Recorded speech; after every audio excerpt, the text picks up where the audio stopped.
Akiaria na andiki a mohoro nja ya wabici cia kambuni ino, abitha wa Wasco Dickson Njiro augite wii wa mita na ikuniko cia marima ma siwenji uronekana na wingi thiini wa matura ma Dallas, Majengo na Blue Valley, na gwa kavinda ka mieri 3 kambuni yake yandikithitie athari ya mwegano wa milioni 5.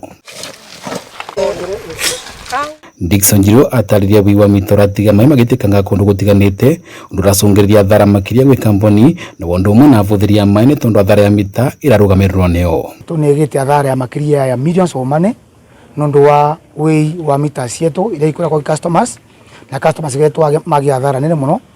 Then kwina wii wa ikuniki cia marima ma siwerange iria twitwe almost 500 covers company ya athara ya over 3 million. Njiro orotate kwina uhotekeku munene indo iria iraiwa cia kambuni yake no ikurukenderwa andu aria marutaga biashara cia kwendia cuma tauni ya Embu na kana county iria igiciritie county ya Embu. Mundu wonthe wina report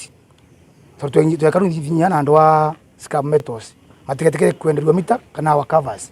no mundu ura wina information atikwina mundu maici uraya covers na mita icio ni atumenyithie twina namba yetu ira to free utakurivua ira ya 0800 721 521. Wogwa kiuga wanario wii uyu wa ikuniko rakorwo kiga gwatiri mio ya mwingi kuona marima mama maratikwo memwarie ukwa kiuga ni mamberirite mungururio wa tuko na wathani wa matura niguo gwikia ngono aria maravirithia na mbere buyu cio bamwe na aria maragwatanira nao. Marima mai exposed na they are very deep ni marikeri muno riu marima mau maugwe mayaga maka tutania concrete igatonya raini cia sewerage igatuka blockage kwatukaru yonthe tauni-ini ciwa icorete kuo tondu marima metu mavingaru. Vandoriva Kameme TV ni kaunti ya Embu ni Mpita Dennis Fundi.